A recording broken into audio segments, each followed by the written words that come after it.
তো শাস্ত্রে যেটা বলছে যে ভগবান শ্রীকৃষ্ণ গীতায় বলেছেন, যদা যদাহি ধর্মৎস গ্লানির্ভবত ভারতীয় বুৎখানম ধর্মৎস তদাত্মানং চিজমম পরিত্রাণ সাধুনাং বিনা সাহায্য দুষ্কৃতাম ধর্ম সংস্থাপনার্থে সম্ভবানি যুগে যুগে। এই ভগবান শ্রীকৃষ্ণ বাণী দিয়েছেন যে উনি কেবল যুগে যুগে যুগ অবতার অবতীর্ণ হয়ে দুষ্টের দমন করেন, সাধুদের ত্রাণ করেন এবং ধর্মকে স্থাপন করেন। তাহলে ভক্তি শাস্ত্রে লেখল যে চারি যুগে চারি ধর্ম জীবের কারণ, কলিযুগে ধর্ম কেবল এই কৃষ্ণ নাম সংকীর্তনম। জয় জয় গৌর নিতাই অদ্বৈত। তাহলে কি বলছে যে সত্যে হরি, ত্রেতায় রাম, দাপরে কৃষ্ণ, কলিতে গৌরাঙ্গ মহাপ্রভু। এটা কে নিয়ে আসলো? যে কলিতে, কলির ধর্ম যে নাম সংকীর্তন, এটা কে নিয়ে আসলো? এটা একমাত্র যে আমাদের শ্রী শ্রী গৌরাঙ্গ মহাপ্রভু আজকে 537 বছর পূর্বে উনি আবির্ভাব হয়েছেন সচি মা তার গর্ভে। তো উনি এটার দিক নির্দেশনা দিয়েছেন যেটা একক হবে না। এটা কি বলছে যে বহুবিধ মিলিয়া সমন্য সুরে। তাই ভগবানের নাম রূপগুণ নীলা উচ্চ সুরে পরিবারের নাম কেবল এই কৃষ্ণ কীর্তন। আর এটা করলে কি হবে?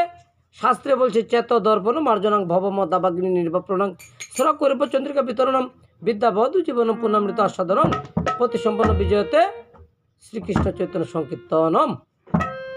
তাই যদি আমরা এই কৃষ্ণ কীর্তন করি তাহলে বলছে সর্ব উপদ্রব নাশ, সর্বব্যাধি নাশ, সর্ব সমুদ্র উৎক্ষিপ্ত হবে।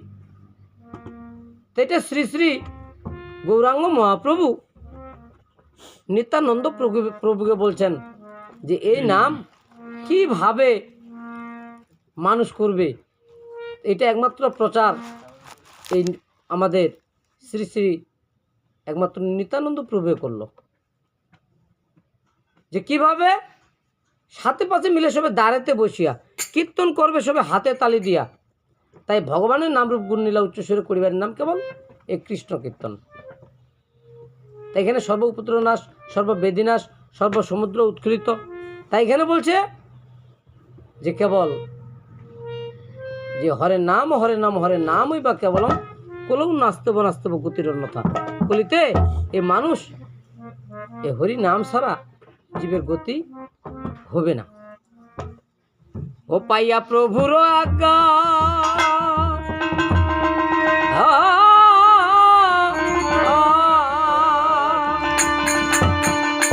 নিতাইয়ে চলিল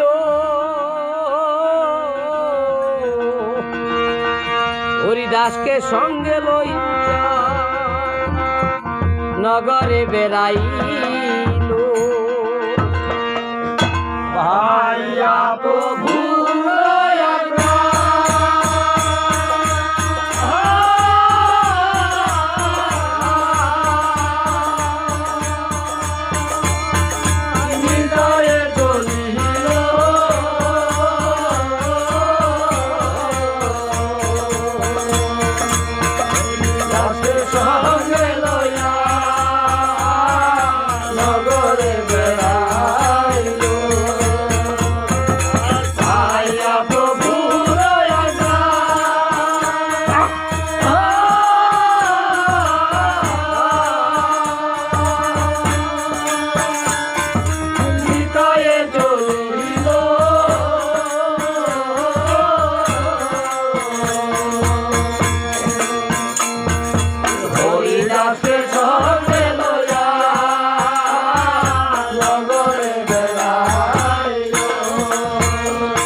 বিলাইছে এই হরি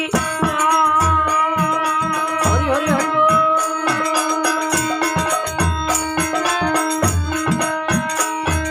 প্রতি ঘরে ঘরে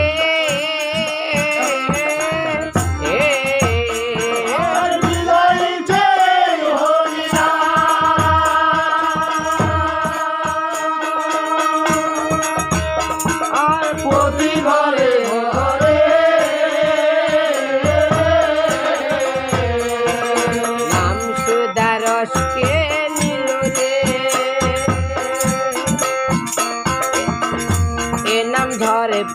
প্রিয় রে আর নাম সুতার কে নিল রে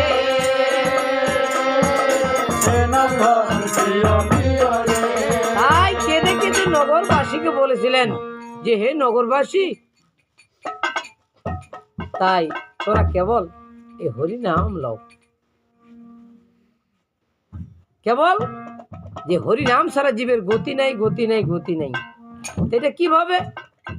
এ নাম বসিয়ে বলো রে, বসিয়ে বলো রে আর বসিয়ে বলো রে, বসিয়ে বলো রে মধু মাখায় এই হরি নাম বসিয়ে বলো রে, বলো মাথায় হরি নাম বসিয়ে বলো রে আর প্রেম মাখায় এই হরি নাম বসিয়ে বলো রে, বলো মাথায় হরি নাম বসিয়ে বলো রে দুর্গা মাখায় এই হরি নাম বসিয়ে বলো রে, বলো মাথায় হরি নাম বসিয়ে বলো রে বসিয়ে বলো রে, বসিয়ে বলো রে, বসিয়ে বলো রে বসিয়ে বলো রে দুর্গা মাখায় এই হরি নাম বসিয়ে বলো রে, বলো মাথায় হরি নাম বসিয়ে বলো রে প্রেম মাখায় এই হরি নাম বসিয়ে বলো রে, বলো মাথায় হরি নাম বসিয়ে বলো রে বলো রে। কেন বলতে হবে এই হরিনাম? তাই একমাত্র নিত্যানন্দ প্রভু বলেছিলেন, পদ্মপত্রের জল করে টলমল, ও ভাই অনিত্য দেখো না ভাবিয়া, আর পদ্মপত্রে জল করে তো দেখো না ভাবিয়া আর পদ্মপত্রে জল করে ওই ও ভাই অতীত দেখো না ভাবিয়া তাই যে ঠিক আমাদের জীবাত্মাগুলা পদ্মপত্রের মতো, ঠিক যেমন জল থাকে ওইভাবে আছে আমাদের জীবাত্মাগুলা। এটা কখনো হাওয়ার চাপে এই জীবাত্মা চলে যাবে। তার মানে যার নাম মৃত্যু, পৃথিবীতে একটা জিনিসের সত্য আছে যে যার নাম, সেটা হলো মৃত্যু। এই মৃত্যু আজকে হোক, 2, 4, 10 বছর 5 বছর পরে হোক, মৃত্যু আমাদের অপধারিত। আমাদেরকে ইহ জগৎ থেকে পর জগৎ যাইতে হবে, এটাই বাস্তবতা। আর এই বাস্তবতার জন্য আমাদের এত কিছু করা, এত গুরু ভজন করা, কৃষ্ণ নাম সংকীর্তন করা, ধর্ম করা, স্বভাব পরিবর্তন করা, একমাত্র যে আমাদের এই পর জগৎ যে যাইতে হবে, আজকে হোক 2, 4, 5 বছরে হোক, কেউ 2 দিন আগে যাব, কেউ 2 দিন পরে যাব। এটার জন্যই আমাদের এই এত কিছু, এই এত নিরামিষ ভজন, সাত্বিক ভজন, সদ্গুরু ভজন, যত কিছু আমরা ধর্মের কৃষ্টি কালচার করি না কেন, শুধু আমরা এই ইহ জগতে থাকবো না, পর জগৎ আমাদেরকে যাইতেই হবে। এটার জন্যই আমাদের ধর্মকর্ম। কবে বা পাখি উড়িয়া যাবে, কবে বা পাখি উড়িয়া যাবে আর কবে বা পাখি উড়িয়া যাবে, কবে বা পাখি উড়িয়া যাবে বন্ধু বান্ধব কইলে রবে, কবে বা পাখি উড়িয়া যাবে, বন্ধু বান্ধব কইলে রবে কবে বা পাখি উড়িয়া যাবে কৃষ্ণ কইলে রবে, কবে বা পাখি উড়িয়া যাবে, কইলে রবে কবে বা পাখি উড়িয়া যাবে কথা কইলে রবে, কবে বা পাখি উড়িয়া যাবে, আমার কথা কইলে রবে কবে বা পাখি উড়িয়া যাবে আর কবে বা পাখি উড়িয়া যাবে, কবে বা পাখি উড়িয়া যাবে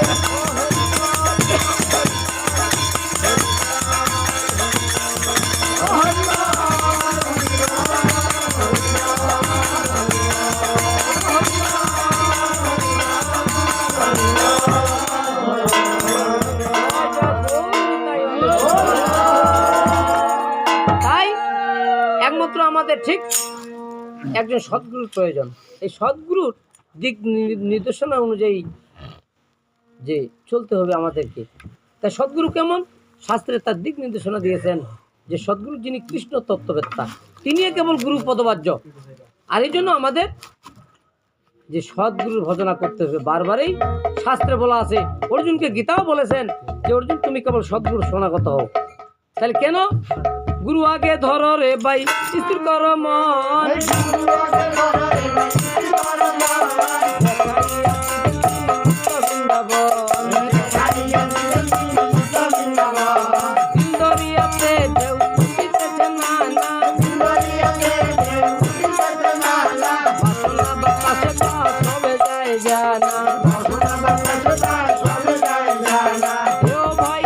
হয় কেহ সদাগর, কেহ ভাই রাজা হয় কেহ সদাগর, কেহ কেহ নাজ কেহ বানকর, কেহ মুনি কেহ নাম কেহ মানব, কেহ হয় ধার্মিক দাতা সত্যপরায়ণ, কেহ হয় রানী রাজা সর্বপরায়ণ, কেহ জিতেন্দ্র কেহ মুখ জীবন, কেহ নিত্য কেহ মানুষ জীবন, না জানিয়া দেহ সত্য এই রূপগতি, নানানিয়া দেহ সবে রূপবতী, বসে রাখিতে নারে ঈশ্বর মতি, পুরুষেরা চিত্তে পারে ঈশ্বর মূর্তি, কলার হাতে যদি বিরতি যায়, গলার হাতে যদি জীবরতি যায়, কথায় পাইবে জান ডুবে মরে যায়, হয় বলে জানে মরে যায়, আত্মঘাতে পাপে পাপে হয় সেই অজয়, হয় আত্মঘাতে পাপে পাপে হয় সেই অজয়, শিক্ষা শিক্ষা পুরুষ হয় অজয়। এই জন্য বিকশিত গুরু প্রয়োজন, তাই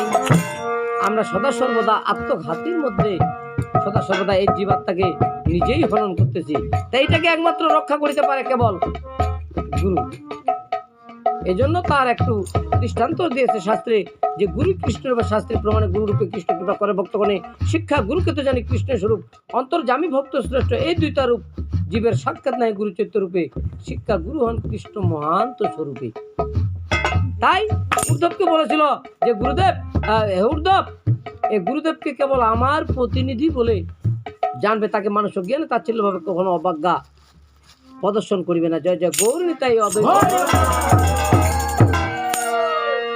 আর বৃন্দাবনে ধাম কৃষ্ণ মানুষ রূপে, বৃন্দাবনে ধাম কৃষ্ণ মানুষ রূপে, ব্রজবাসী গণ ভজন করিলেন মতে, পরবর্তী পরবর্তী করিলে জগতে, সেই প্রেম ভাব দেহ করিয়া শিকার, এই প্রেম ভাব দেহ করিয়া শিকার, নবদ্বীপে অবতীর্ণ সতীর কুমার। নবদ্বীপে অবতীর্ণ সতীর কুমার, তাই একমাত্র